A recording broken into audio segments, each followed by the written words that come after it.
नमस्कार, मैं हूं आशुतोष और आप देख रहे हैं सत्य हिंदी। सत्य हिंदी के विशेष कार्यक्रम आशुतोष की बात में आपका स्वागत है। बातचीत शुरू करने के पहले एक छोटी सी अपील। सत्य हिंदी एक कोशिश है ईमानदार, निडर और निर्भीक पत्रकारिता की। हम अपने उन लाखों दर्शकों के शुक्रगुजार हैं जो लाखों की संख्या में हमारे कार्यक्रमों को देखते हैं और हमारी हौसला अफजाई करते हैं। हम उनसे एक और छोटी सी गुजारिश करना चाहते हैं कि आप न केवल हमारे कार्यक्रम देखें बल्कि संभव हो सके तो हमारे वीडियो को बड़ी मात्रा में डिस्ट्रीब्यूट करें, सर्कुलेट करें और शेयर करें, ताकि ईमानदार पत्रकारिता ज्यादा से ज्यादा लोगों तक पहुंचे ऐसे समय में जबकि ईमानदारी से ईमानदार पत्रकारिता करना मुश्किल काम हो रहा। और अब आज की बातचीत शुरू करते हैं। आज दरअसल हम बातचीत करना चाहते हैं पहलगाम हमले के बाद से उपजे भारत और पाकिस्तान के बीच में तनाव पर, और भारत के पास इस वक्त क्या विकल्प है, इस पर चर्चा करेंगे। जिस तरीके से मंगलवार को प्रधानमंत्री नरेंद्र मोदी ने रक्षा मंत्री राजनाथ सिंह के साथ तीनों सेनाओं के प्रमुखों और नेशनल सिक्योरिटी एडवाइजर के साथ बातचीत की, और उसके बाद जिस तरीके से सीसीएस यानी कैबिनेट कमेटी ऑन सिक्योरिटी की बैठक हुई, उसके बाद ये बड़ा सवाल उठने लगा है कि क्या भारत कोई बड़ी कार्रवाई करने की तैयारी कर रहा है। लेकिन इससे बड़ा सवाल यह है कि दो सर्जिकल स्ट्राइक के बाद भी पाकिस्तान अगर अपनी हरकतों से बाज नहीं आता है तो फिर भारत के पास विकल्प क्या है उसको सबक देने के लिए कि दरअसल वो अपनी ऐसी हरकतों से बाज आए। इन तमाम मसलों पर, विकल्पों के ऊपर और बातचीत करने के लिए इस वक्त हमारे साथ मौजूद हैं लेफ्टिनेंट जनरल DS हुड्डा साहब, जो एक जमाने में कमांडिंग इन चीफ थे, जनरल ऑफिसर कमांडिंग इन थे नॉर्दर्न कमांड के। सर, आपका बहुत बहुत स्वागत है हमारे इस विशेष कार्यक्रम में, खासतौर पर इसलिए क्योंकि पहली बार आप हमारे इस चैनल पर आ रहे हैं। हुड्डा साहब, इस वक्त पूरे देश में चर्चा इसी बात को लेकर हो रही कि आखिर भारत कैसे और किस तरीके से जवाब दे। तो बहुत सीधा सा सवाल है, भारत के पास विकल्प क्या है पाकिस्तान को सबक सिखाने के लिए आज की तारीख में? तो आशुतोष, मैं बहुत खुश हूँ आपके आपके शो में आने से।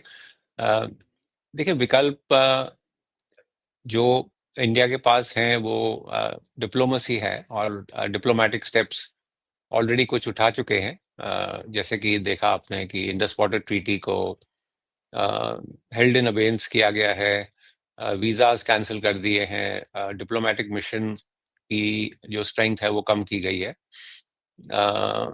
इसमें इंडस वाटर ट्रीटी एक बड़ा कदम है। आपको मालूम है कि इतने सारे लड़ाई हुई हैं इंडिया पाकिस्तान में, उस समय भी इंडस वाटर ट्रीटी को छुआ नहीं गया था। तो एक बड़ा सिग्नल है इंडस वाटर ट्रीटी को कि हम, और इसको टेररिज्म से लिंक किया गया है। अगर आप उसकी एग्जैक्ट वर्डिंग देखें, held in abeyance still Pakistan continues to use terrorist activities, इस तरह की बात की गई है। अब सवाल उठता है कि क्या मिलिट्री ऑप्शन भी एक्सरसाइज किया जा सकता है। और हमने देखा है कि 2016 में, 2019 में लिमिटेड मिलिट्री स्ट्राइक्स हुए थे, और जिस मीटिंग की आपने बात की है, उसके बाद ये कहा गया है कि जो सर्विस चीफ्स हैं, आर्मी, नेवी, एयरफोर्स, वो अपनी प्लानिंग करेंगे। उनका फ्री हैंड है प्लानिंग करने में, और किस टाइम में किस तरह से जवाब दिया जा सकता है। तो मैं इस समय गवर्नमेंट के लिए तो मैं जवाब नहीं दे सकता, लेकिन इस समय यही बोलूँगा कि मिलिट्री ऑप्शन अभी बिल्कुल, जैसे बोलते हैं, ऑफ द टेबल नहीं है, कि मतलब इसका भी इस्तेमाल किया जा सकता है। जनरल हुड्डा, दो बार भारत ने सर्जिकल स्ट्राइक की है, 2016 में और 2019 में, उरी के बाद और पुलवामा के बाद। लेकिन उसके बावजूद भी पाकिस्तान पर कोई खास असर होता हुआ दिखाई नहीं पड़ता। तो क्या एक और सर्जिकल स्ट्राइक एक ऑप्शन है या उससे बढ़कर कोई कदम उठना चाहिए? देखिए आशुतोष, जिस तरह का इंसिडेंट है, तो इसमें एक कुछ इमीडिएट एक्शन लेने की जरूर है कि हम ऐसे नहीं दिखा सकते कि हम कुछ एक्शन नहीं लेंगे, फिर तो पाकिस्तान और इनकरेज होगा ये करने के लिए। लेकिन साथ साथ मैं कहता हूँ, मैंने लिखा भी है कि हमको एक लॉन्ग टर्म स्ट्रैटेजी बनाने की ज़रूरत है। अभी आप देखेंगे इंडिया डिप्लोमेसी में काफ़ी आगे बढ़ गया है। बाकी बड़े बड़े देश, यूएसए वगैरह, वो चाहते हैं कि इंडिया के साथ और पार्टनरशिप स्ट्रांग हो। इकोनॉमिक स्ट्रेंथ बढ़ती जा रही है, मिलिट्री एक केपेबल मिलिट्री है।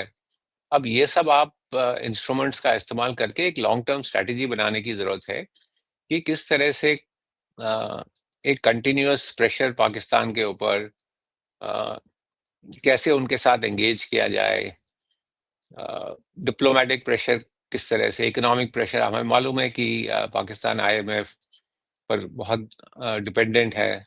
क्या कुछ इस तरह के इंटरनेशनल प्रेशर लाए जा सकते हैं? इसके लिए एक लॉन्ग टर्म कंसिस्टेंट स्ट्रैटेजी बनाने की ज़रूरत है। कभी-कभी मुझे लगता है कि हम जैसे एक लिमिटेड मिलिट्री ऑपरेशन किया और हम सोचते हैं कि इससे बिल्कुल अ, पाकिस्तान बदल जाएगा, वो नहीं हो सकता। वो सिर्फ शॉर्ट टर्म डेटरेंस जैसे हम बोलते हैं कि इसका शॉर्ट टर्म इफेक्ट होता है। तो एक long long term thinking Pakistan के बारे में हमें बनाने की ज़रूरत है। आपने कहा लॉन्ग टर्म हमको स्ट्रेटजी बनाने की जरूरत है।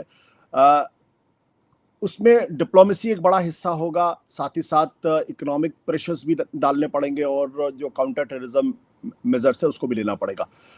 लेकिन आज की तारीख में जब मैं आपसे बातचीत कर रहा हूं, क्या आपको लगता है कि लिमिटेड वॉर की बात बहुत सारे लोग कर रहे हैं, बहुत सारे जनरल्स इस बात को कह रहे हैं कि दरअसल पाकिस्तान को अगर सबक सिखाना है तो सर्जिकल स्ट्राइक से काम नहीं चलेगा, और अगर अब हम चुप बैठे तो फिर बहुत दिक्कत होगी। Is limited war an option? देखिए, मुझे नहीं न अब लिमिटेड वॉर का क्या मतलब होता है? मतलब वॉर अगर हो गई तो वो कहाँ तक जाएगी, किस तरह से एस्केलेट होगी, वो किसी को कोई बोल नहीं सकता। तो जब हम मिलिट्री ऑप्शन के बारे में सोचेंगे, तो किस तरह की मिलिट्री ऑप्शन होनी चाहिए? अ, किस तरह से अगर एस्केलेशन हुआ तो एस्केलेशन को कंट्रोल किया जाए?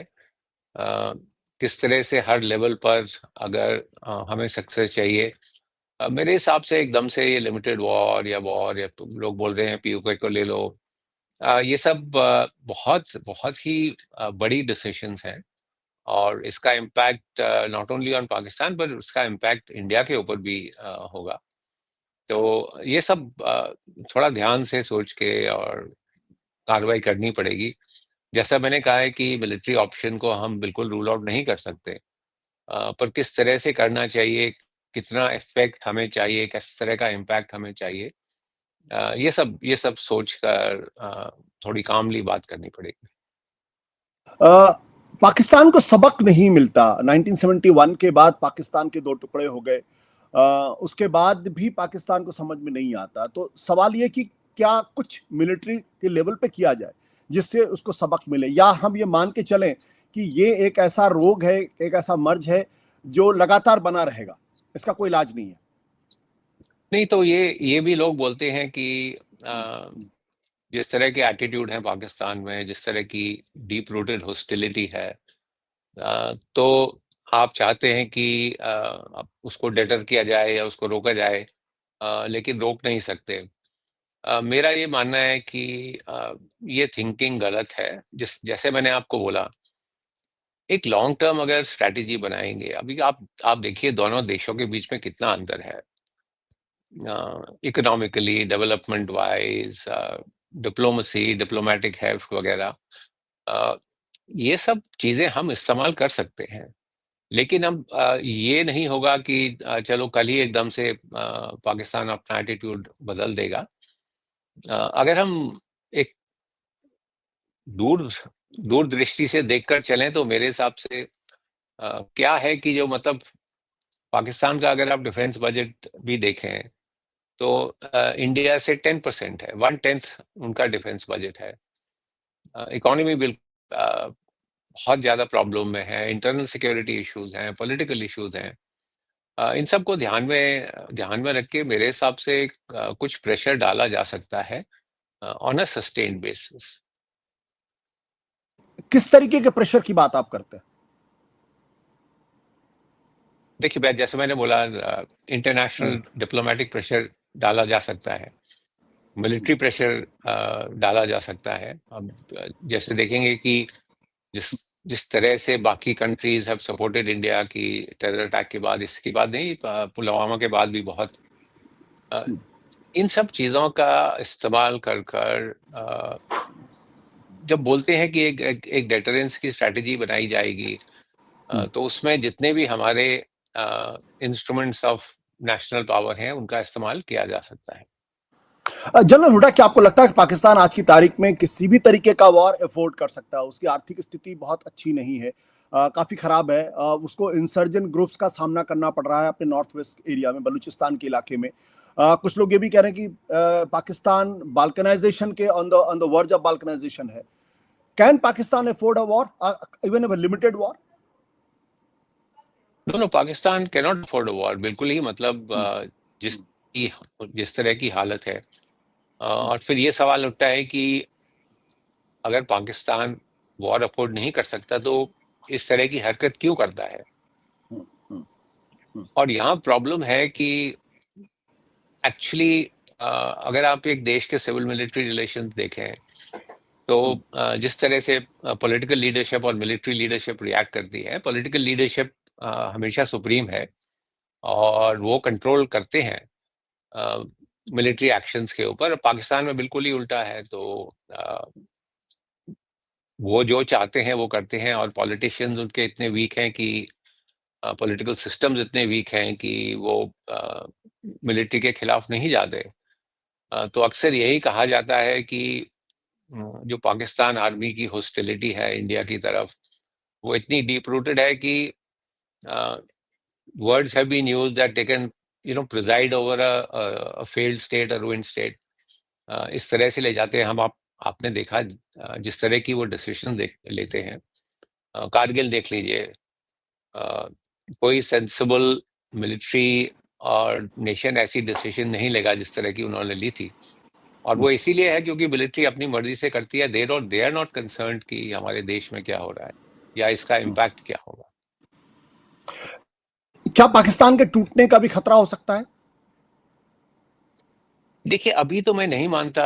प्रॉब्लम बहुत ज्यादा है उनकी खैबर पख्तूनख्वा में और बलूचिस्तान में। लेकिन क्या पाकिस्तान बाल्कनाइजेशन हो जाएगा या टूट जाएगा? प्रॉब्लम्स रहेंगी, पर मुझे नहीं दिखता इन द नियर फ्यूचर की इस तरह की बाल्कनाइजेशन हो जाएगी। जैसा मैंने आपको बताया, आर्मी उनकी बिल्कुल takes all the decision, and Pakistan army ये बाल्कनाइजेशन नहीं होने देगी। एंड समय मुझे ये नहीं लगता कि जो बलूच मिलिटेंट्स हैं या टीटीपी है, उसमें इतनी ताकत है कि वो मतलब कोई हिस्सा ले लें और इससे पाकिस्तान टूट जाए। अभी नहीं लगता मुझे। जनरल हुड्डा, आपसे आखिरी सवाल।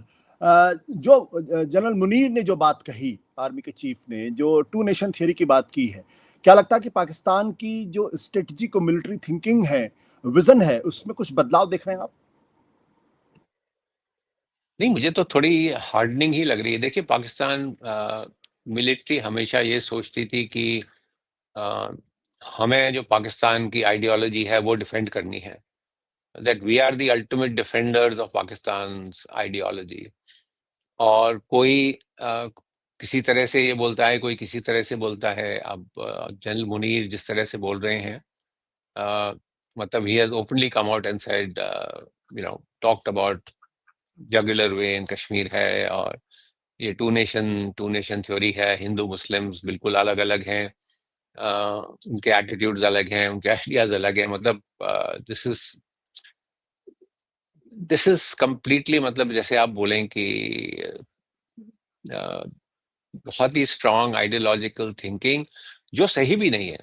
जब हम देखते हैं कि अगर बोले हम कि हिंदूज और मुस्लिम्स जो इंडियन सब कॉन्टिनेंट के हैं बिल्कुल ही अलग हैं और उनकी अलग थिंकिंग है, उनका अलग कल्चर है, ये गलत बात है। बहुत बहुत शुक्रिया जनरल हुड्डा हमसे बातचीत करने के लिए। Thank you so much sir. Thank you.